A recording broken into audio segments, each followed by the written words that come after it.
हरि ओम श्री गुरु शरणम श्री गुरु चरण कमलेभ्यो नमः। सभी भक्तगणों को सादर प्रणाम, सादर नमन। सज्जनों, आज मेरा एक प्रसंग है कि मूर्ख लोगों की पहचान क्या है। आज के समय में मूर्ख किसे कहा जाता है, तो मैं आज आपको मूर्ख व्यक्ति की पहचान बताता हूँ कि मूर्ख कौन है, मूर्ख किसे कहा जाता है। तो सज्जनों, मैं एक सरल सी भाषा में मैं आपको बताऊं कि मूर्ख कौन है। तो वैसे मैं एक छोटी सी बात बताना चाहता हूं कि यदि हम भगवान को छोड़कर, परब्रह्म परमात्मा को छोड़कर, यदि हम संसार के लोगों को प्रसन्न या उनको खुश करने की इच्छा रखें या उनको खुश करने का प्रयास करें,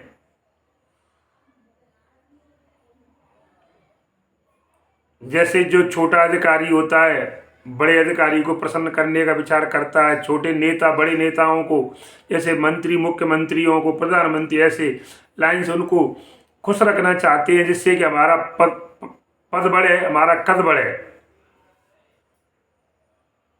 तो लेकिन परमात्मा की ओर किसी का ध्यान नहीं आया कि हमको जन्म किसने दिया, हमें ये मानव का जो अनमोल शरीर है ये किसने दिया है, इसका विचार नहीं है। तो सज्जनों, मैं आपको प्रयोग सिद्ध करके बताऊंगा कि जगत के जो लोग हैं उनको जो रिझाने वाला है वो व्यक्ति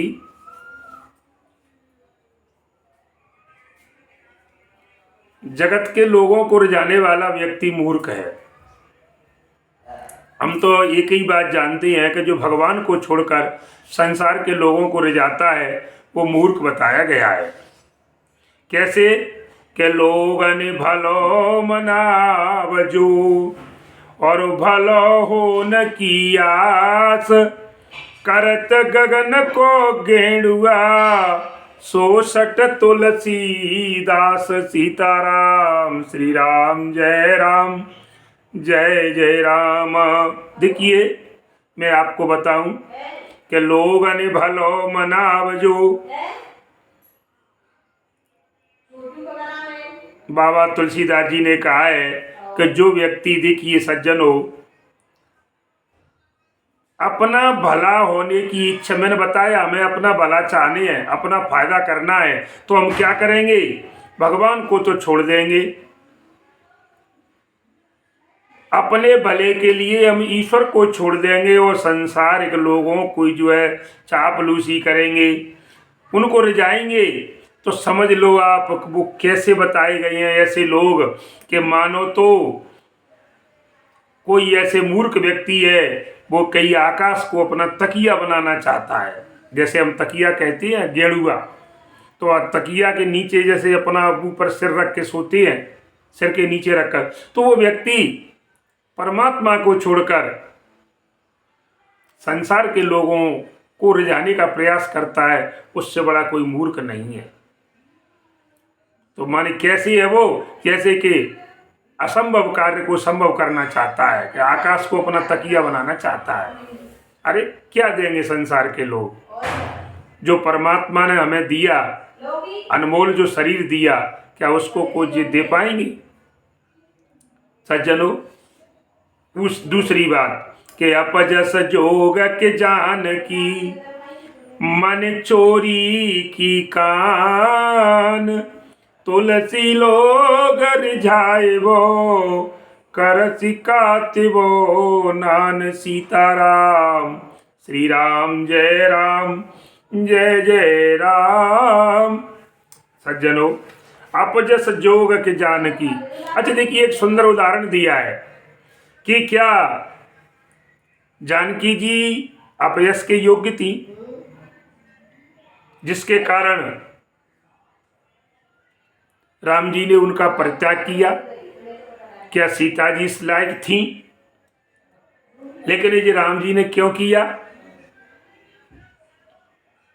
केवल अपनी प्रजा, सांसारी जो प्रजा है उसको प्रसन्न करने के लिए, उनको रिझाने के लिए। तो देखिए ये कितनी बड़ी बात है कि सीता इस योग्य नहीं थी और मन चोरी की कान। कान माने कृष्ण भगवान ने क्या मणि की चोरी की थी। जो आपने श्रीमद् भागवत में जो कथा सुनी है तो भगवान कृष्ण का नाम लगाया गया था मणि की चोरी में। तो भगवान जब उसको लेकर के आ गए हैं तब जाकर के उन्होंने अपने उस कलंक को धोया है। तो चोरी की थी कदापि नहीं की।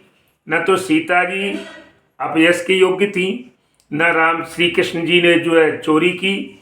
लेकिन तभी तो, लेकिन फिर भी सब लोगों को प्रसन्न करना महाराज उतना ही कठिन हो गया कि लिख रहे हैं कि तुलसी लोग रिझाए वो। तुलसीदास जी कहते हैं लोगों को प्रसन्न करना कितना कठिन हो गया है कि कर सिक्कात वो नान। जैसे कि कोई सूत है, जैसे सूत का धागा बनाया जाता है ना तो उसको बड़े आसानी से खींचा जाता है। अगर जोर से खींचेंगे तो टूट जाएगा, लेकिन यहाँ तो जैसे जोर से खींचकर बारीक सूत काटना ये इतना कठिन है जैसे कि किसी माने जनता के लोगों को, सांसारिक लोगों को प्रसन्न करना इतना कठिन काम है जैसे एक बारीक सूत काटना खींच करके। इसलिए तुलसीदास जी ने आगे बताया कि तुलसी जो पे गुमान को हो तो कछु उपाय और तो की जान जी परिहरते रघुराय। ध्यान दीजिए सज्जनों, कितनी सुंदर बात कही है। बाबा तुलसीदास जी ने कहा है कि यदि लोगों के संदेह को दूर करने का कोई उपाय होता, लिख रहे हैं तुलसी तुझ गुमान को हो तो कछु उपाय।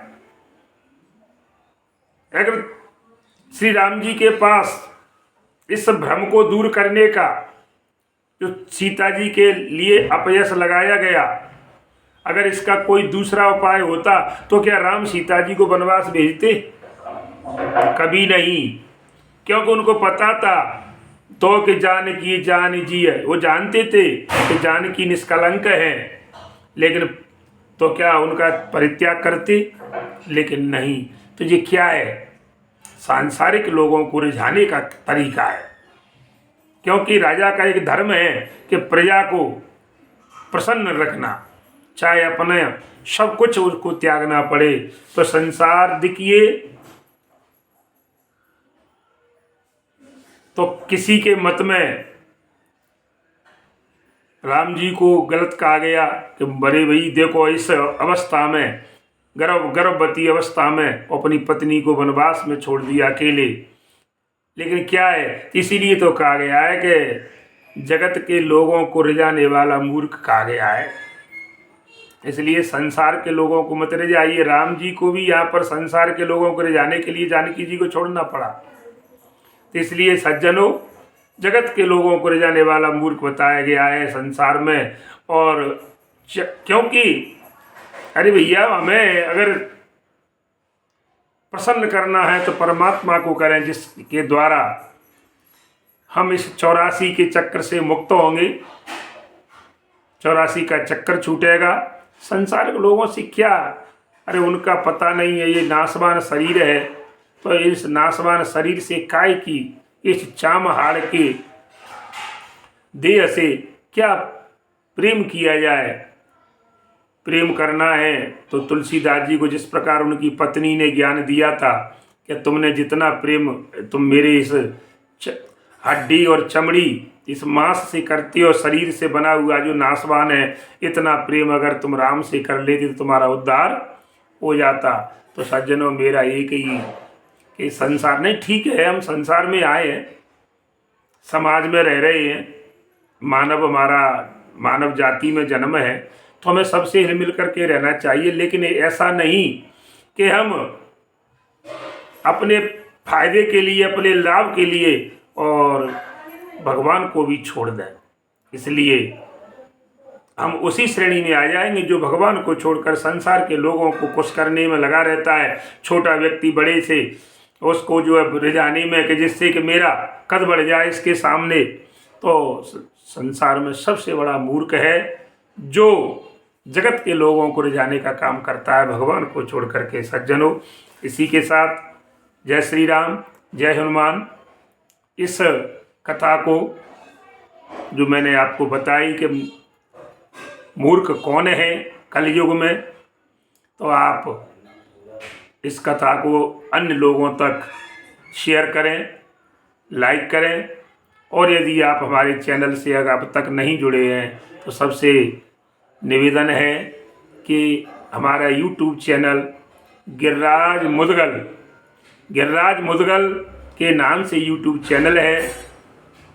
आप खुद और अपने मित्र, अपने संबंधी, रिश्तेदार, जान पहचान वाले लोगों से सनातन धर्म के लिए, परमात्मा से लोगों को जोड़ने के लिए, अधिक से अधिक सनातन धर्म का प्रचार प्रसार करने के लिए जो हमने बीड़ा उठाया है उसे आगे बढ़ाने में आप सहयोग करें। परमात्मा आपको खुशियाँ देगा, ऐसा मेरा परमात्मा से निवेदन है। जय श्री राम, जय हनुमान।